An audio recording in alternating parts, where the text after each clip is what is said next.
तो इस पार्ट में मैं आपको लेयर्स के बारे में बताऊंगा। तो लेयर्स का यूज यहाँ भी होता है कोरल ड्रॉ में, लेकिन बहुत कम लोग करते हैं। जैसे कि फ़ोटोशॉप में, इलस्ट्रेटर में आपने लेयर का यूज देखा होगा और किया भी होगा। फ़ोटोशॉप में बहुत ज़्यादा होता है। तो लेयर से बहुत फ़ायदे होते हैं, उसका मैनेज करना काफ़ी ईजी हो जाता है। नुकसान नहीं है, बस थोड़ा टाइम कंज्यूमिंग होता है लेयर से काम करना। और अगर आप कोरल ड्रॉ में लेयर के थ्रू काम करते हैं तो अगर छोटे मोटे ग्राफिक हैं, ऑब्जेक्ट कम है, तो उस पर लेयर से आपको काम करने की ज़रूरत नहीं है। अगर ज़्यादा कॉम्प्लिकेटिव जब ग्राफिक होता है, बहुत सारे ग्राफिक होती है, बहुत सारे ग्रुप्स बनाने पड़ते हैं, तो उसमें लेयर के थ्रू काम करने से आपको फ़ायदा होगा।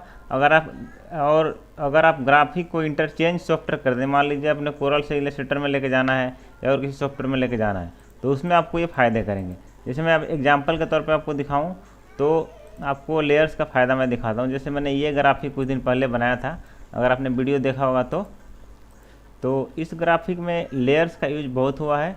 आपको मैं दिखाऊं, ऑब्जेक्ट मैनेजर में जाओगे तो इसमें देखो इतने सारे कॉम्प्लिकेटेड ग्राफिक हैं, बहुत सारे, कि अगर ग्रुप अनग्रुप हो गया तो उसको सेलेक्ट करना बहुत टफ हो जाएगा। अगर मान लीजिए सारे, देखो ये अनग्रुप वैसे है भी, तो इसको सारे डॉट्स को अगर आप सेलेक्ट करना चाहते हो या जो ग्लास इफेक्ट है उसको सेलेक्ट करना चाहते हैं सारे को एक साथ, तो नहीं हो पाएगा, बहुत टफ हो जाएगा।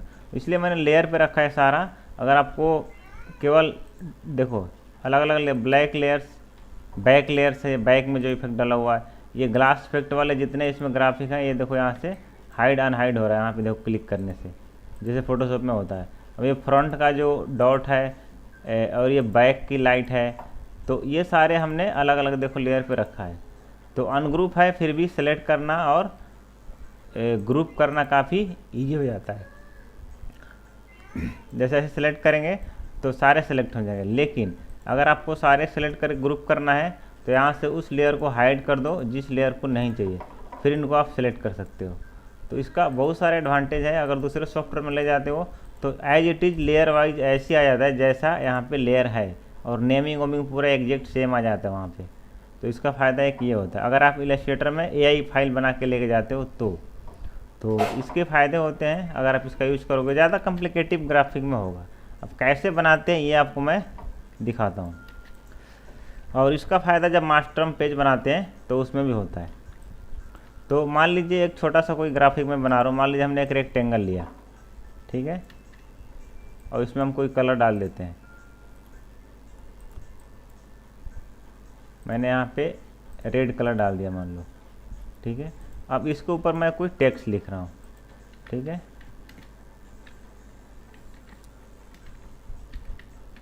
टेक्स्ट लिख दिया। अब इस टेक्स्ट को हम अलग लेयर पर रखना चाहते हैं और ये अलग लेयर पर रहे। अब इसी टेक्स्ट का और बहुत सारे टेक्स्ट रहेंगे मान लो, तो उसमें दिक्कत आती है पकड़ने में। और एक डॉट है, मान लो कोई ग्राफिक है, ये मान लो डॉट है, ठीक है। तो हम लेयर वाइज इसको कैसे कर सकते हैं, देखो मान लो जो मैंने 5-6 डॉट यहाँ पे रख दिया, तब 3 तरह के ग्राफिक हो गए मेरे पास। एक ये है, इसको ग्रुप किया और इस टेक्स्ट को मैंने यहाँ पे सेंटर कर दिया। तो अभी देखो तीनों एक ही लेयर पे, एक लेयर पे है, एक हाइड होगा तो सारा हाइड हो जाएगा, ठीक है। तो अब क्या करना है कि आपका ऑब्जेक्ट मैनेजर देखो कहाँ से आता है, वो मैं आपको दिखा दूँ स्टार्टिंग से। इसमें आएंगे, ऑब्जेक्ट में आएंगे तो सबसे नीचे आ जाएगा ऑब्जेक्ट मैनेजर। ये 17 वर्जन है, हो सकता है अलग अलग वर्जन में थोड़ा बहुत अलग अलग कहीं पे दिखने को आपको मिले, हो सकता है आपको विंडो में जाके मिले, लोअर वर्जन में या अपर वर्जन में, तो आपको मिल जाएगा। लेकिन ऑब्जेक्ट मैनेजर में जाएंगे तो ये पैनल यहाँ पे खुल जाएगा। तो इसमें देखो ये लेयर 1 इसमें दिखा रहा है, रेड है, इसका मतलब हाईलाइटेड है, इसी लेयर पर हम हैं। तो यहाँ पे जो छोटा सा एक एरो दिख रहा है, इस पर क्लिक करोगे तो एक न्यू लेयर यहाँ पे बनेगा, या फिर यहाँ से भी क्लिक कर सकते हो आइकन से। तो मैं यहाँ से कर रहा हूँ। यहाँ पे बहुत सारे ऑप्शन मिल जाते हैं किस तरह का आपको लेयर बनानी है, मास्टर पेज, बहुत सारे ऑप्शन है। लेकिन स्टार्टिंग में न्यू लेयर पे मैं क्लिक करता हूँ तो देखो यहाँ पे 2 लेयर बन गई। अब मैं यहाँ पे एक और लेयर बनाऊँगा, न्यू लेयर 3 हो गया। अब देखो पहला वाला जो रेड कलर का जो बॉक्स है, इसको मैं यहाँ से कट करता हूँ और आता हूँ नीचे वाले लेयर पे, इस पर मैंने पेस्ट कर दिया, ठीक है। और इसका नेमिंग मैंने कर देता हूँ कुछ भी। अब राइट क्लिक करेंगे यहाँ पे करेंगे रीनेम, तो यहाँ पे ये मैं लिखता हूँ बैकग्राउंड, ठीक है, ये बैकग्राउंड हो गया। अब जो ऑब्जेक्ट है हमारे पास, ये टेक्स्ट है जो कि अभी दिख नहीं रहा है, इसको हमने कट किया और ये देखो लेयर 2 पे आ गए, इस पर मैंने पेस्ट कर दिया, ठीक है। और नीचे का जो डॉट है ऐसे सेलेक्ट किया, कट किया, Ctrl+X किया और 3 पे आ गए, यहाँ पे पेस्ट कर दिया। अगर हम इस पर नाम देना चाहते हैं तो इस पर नेमिंग कर सकते हैं। नेम लिखने के लिए मैं इस पर लिख देता हूँ टेक्स्ट, और लास्ट वाला जो तीसरा लेयर है इस पर राइट क्लिक किया, रीनेम किया और लिख दिया मैंने सर्कल, ठीक है, ठीक है। तो ये हमने यहाँ पे 3 लेयर हमने बना लिया। अब देखो अगर हम बैकग्राउंड हाइड करेंगे तो बैकग्राउंड हाइड हो जाएगा, टेक्स्ट हाइड करेंगे, यहाँ से अलग अलग लेयर पे हमारा मिल गया। तो ये होगा आपका लेयर का फ़ायदा। इसका तीसरा फ़ायदा एक और है कि अगर आप किसी सॉफ्टवेयर किसी साइट पे अपलोड करते हो, जैसे शटरस्टॉक इन सब साइटों पे, या कोई जैसे फ्री पिक, तो उस पर क्या होता है, वो मांगता है लेयर वाइज EPS होना चाहिए। तो EPS जब बनाते हो अगर एक ही लेयर पे होता है तो पूरी एक ही EPS में एक ही EPS रहती है एक ही लेयर पे। अगर आप लेयर वाइज रहेगा, अगर EPS बनाएंगे इलस्ट्रेटर में ले जाके, तो आपका EPS भी लेयर वाइज बनेगा। इससे क्या होगा, एडिटेबल होगा और ज़्यादा अच्छे से एडिट कर पाएगा जो डाउनलोड करेगा। तो ये इसका फ़ायदा होता है लेयर का। और कैसे बनाते मैंने आपको बताया। इसके अलावा और भी इसमें बहुत सारी बारीकियाँ हैं, लेकिन आपको आने वाले वीडियो में धीरे धीरे अपने आप इसको सीख सकते हो। तो अब इसका नेक्स्ट पार्ट शुरू करते हैं।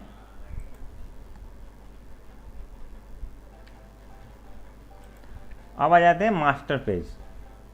अब देखो मास्टर पेज क्या है, सुनने में आपको लग रहा होगा, समझ में आ रहा होगा कि मास्टर पेज मतलब एक मास्टर पेज होता है मेन, जिसमें कुछ ग्राफिक होते हैं जो कि हर पेज पे आता है।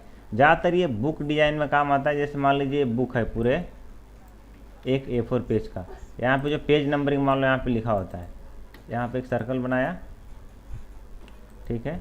अब यहाँ पे पेज नंबर लिखा होता है 1 2 3, तो ये हर पेज पे आने होते हैं। या कुछ बुक के नाम है, मान लीजिए मैंने यहाँ पे लिख दिया कोरल ड्रॉ, ठीक है।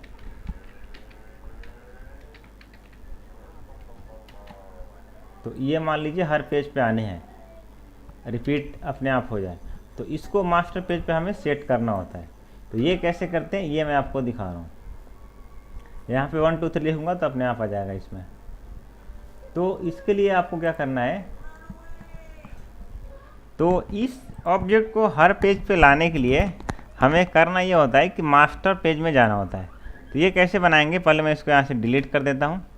अब देखो मैं क्या करूँगा, इसको ये हमारा वही ऑब्जेक्ट मैनेजर खुला रहेगा।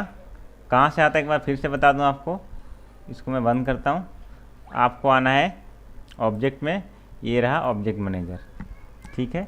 इसके अंदर देखो 1 लेयर दिख रहा है रेड कलर का। अब इसके अंदर यहाँ पे जो एरो है इस पर आपको क्लिक करना है, ठीक है। तो ये एक आएगा करंट लेयर, एक आएगा ऑल लेयर एंड ऑब्जेक्ट, तो इस पर आपको क्लिक करना है। इस पर क्लिक करेंगे तो फिर उसके बाद सबसे नीचे आपको जाना है। तो नीचे जाएंगे तो ये आपको दिखेगा मास्टर पेज नाम का, यहाँ पे एक मास्टर पेज जब दिख जाएगा तो यहाँ पे आएंगे डेस्कटॉप, इस पर क्लिक कर लेंगे। इसके बाद आपको ये एरो पे जाना है और एरो पे क्लिक करोगे तो यहाँ पे आएगा, यहाँ पे न्यू मास्टर क्लिक कर सकते हो, लेकिन आपको ऑल पेज पे चाहिए तो आपको देखो इसमें बहुत सारे ऑप्शन है। न्यू मास्टर इवेंट पेज पे चाहिए, ऑड पे चाहिए, यहाँ से ऑड इवेंट भी कर सकते हो। ये थोड़ी ज़्यादा डिटेल वाली है, मैं आपको सिंपल बता रहा हूँ कि all master new master layer all page पे चाहिए, उसके लिए मैंने न्यू मास्टर ले रहा हूँ।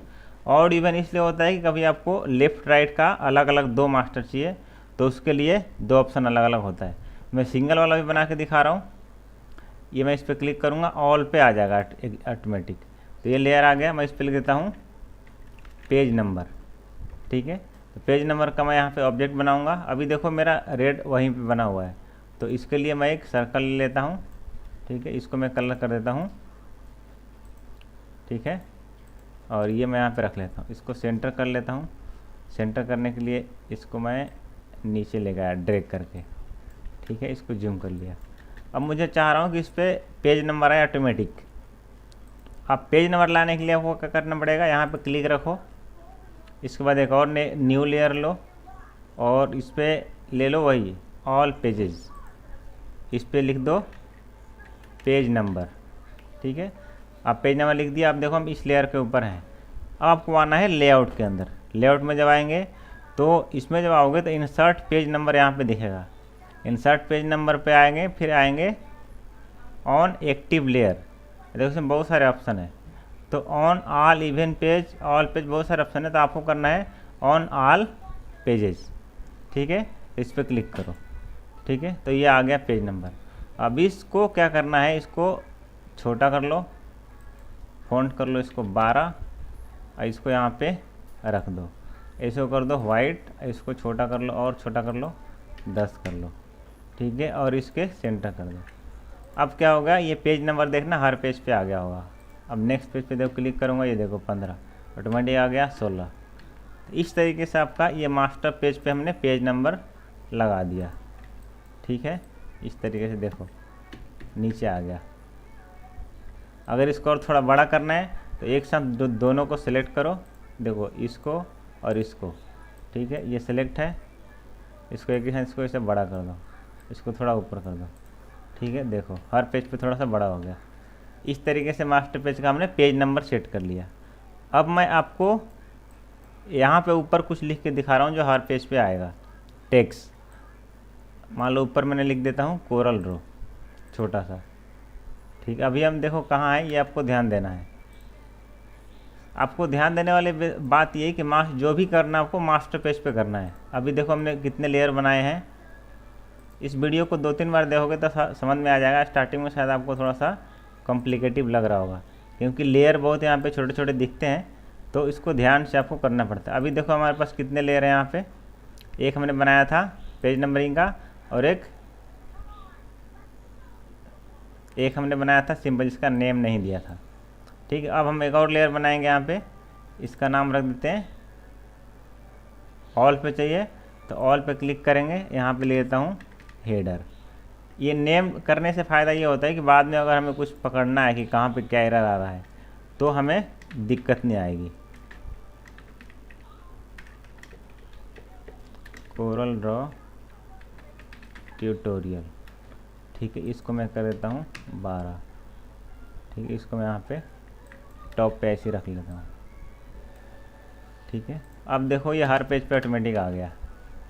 अगर किसी पेज पे इसका कलर चेंज करोगे तो हर पेज पे कलर चेंज हो जाएगा। देखो, अब एक तीसरा काम इसमें और करना होता है कि इसको लॉक कर देंगे। लॉक नहीं करेंगे तो किसी पेज पे कुछ हिलाएंगे तो ये हर पेज पे हिल जाएगा। तो लॉक करने के लिए देखो करना ये है कि ये जो पेंसिल वाला सिंबल है इस पर आपको क्लिक करना है। ये देखो पेंसिल पे क्लिक करेंगे तो ये हमारा लॉक हो जाएगा। जितने भी हमने ऑब्जेक्ट डाले हैं सारे हमने लॉक कर। अब देखो ये हिलेगा नहीं। अब देखो मैं आपको दिखाता हूँ, इसको कर दो बंद। ठीक है, देखो स्क्रीन आपको कंप्यूटर में दिखेगा, शायद मोबाइल में सही से दिख नहीं रहा होगा। तो ये देखो हर पेज पे हमारा कोरल ड्रॉ ट्यूटोरियल और नीचे पेज नंबर आ रहा है ऑटोमेटिक। और ये हिलेगा भी नहीं क्योंकि हमने इसको लॉक कर दिया है।